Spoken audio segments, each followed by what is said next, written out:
Welcome everybody. We just witnessed an unamazing first half. I usually like to say the word amazing, but I mean it's expected though, right? Both teams have gone through. We've seen what, at minimum 6 to 8 changes in the lineup. I mean, I got to disagree with you from the perspective of maybe you're not playing to play your best team, but what you're expecting is who's hungry from your second tier of players. Who wants to be the next guy who comes on as a sub in the main game? You know, Vardy really hasn't done much. To be fair, hasn't got much of the ball. Loftus-Cheek hasn't done anything to cement me as him being the first sub to come on when you're trying to get a goal. Delph hasn't been doing anything much for me. I think the best thing from this game we can see is that Rose has had a great game. Yes. He's done very well on the left, and I think he could very well threaten the Man United player, I forget his name right now, Young. Yeah, you know, you make a great point. And he will. I don't think he'll be replacing Young, but Young plays. I've seen Southgate play Young as a left midfield position instead of a left back. But I think you make a great point of you said about possibly a sub becoming a great sub and shining in this game.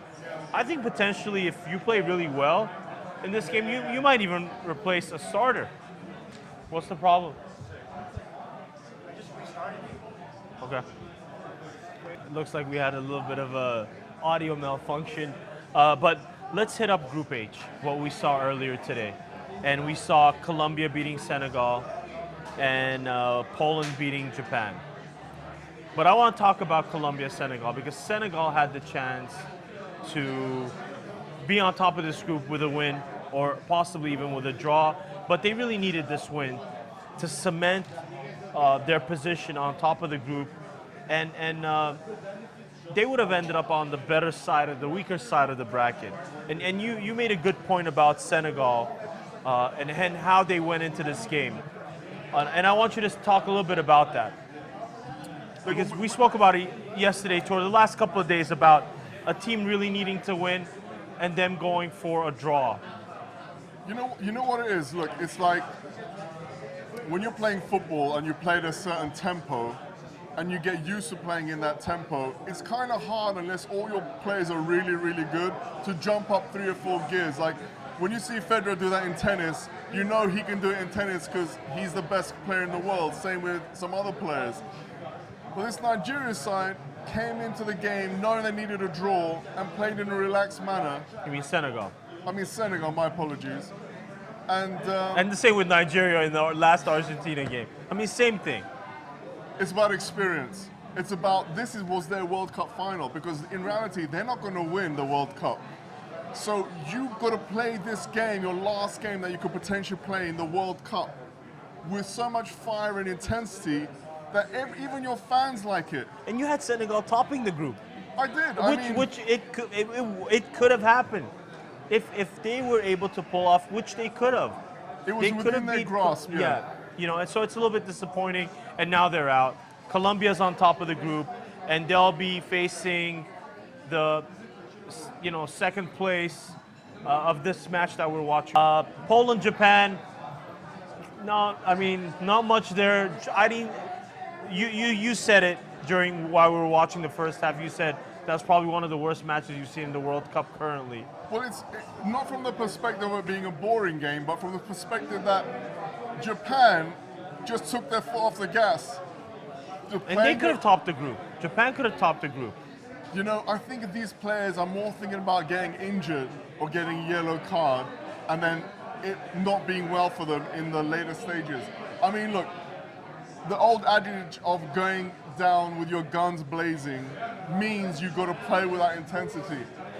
England-Belgium game, which is the last game of the group stages, along with Tunisia and Panama. And we see Panama's up at halftime 1-0, but we both believe Tunisia might pull it off. They should win this game, but Well, look, we're not watching the game, but if Panama win this game, this will be the first game they've ever won in the World Cup. And big feat.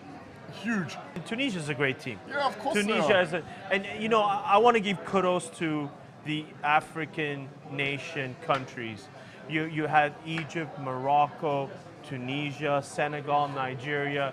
I think they were all great. It is absolutely upsetting for me that we didn't see one of those teams, and for the first time in the World Cup, not qualified to the next round. A little bit upsetting, but I think, this is where they go back to their development and they come back and they get even stronger for the next World Cup. I mean, look, it's not as easy as that. I mean, Yeah. if you've got 4 years to prepare for the World Cup and you go out in some of the fashions that these teams had, I mean, what's happening? Exactly. The I mean, the coaching, stage you're on. I mean, wouldn't you? It's 3 games. Yeah. How disappointed were you to see the way Argentina's played? And I think they very luckily made it through. Honestly, they should have not made it through. And we saw the same with Germany, and Germany did not make it through. And we are going to talk about that in our post game. I knew Germany weren't going to go through. You were right. Because Alexi, you predicted that. A lot of people, pundits, were against you on that. These are soccer pundits who were against this man, Alexi. But I want to quickly say a last thing before we go into the second half is we're seeing one of the last matches of the World Cup in the group stages now. and so far it's been great. Potential to see this last match be the final match and be the championship match as well. No country stands out for me in this tournament, which is usually strange because you usually have 1, 2, or 3 countries that are on fire or dynamite, and you don't want to face them because you know that if you did, you're most likely going to get knocked out. Yeah. But in this World Cup, you can't really say that. That first place ends up playing Japan and being on the stronger side of the bracket. Uruguay, France, Portugal, Argentina, Brazil, Mexico. I don't want to be there. Second half is about to start.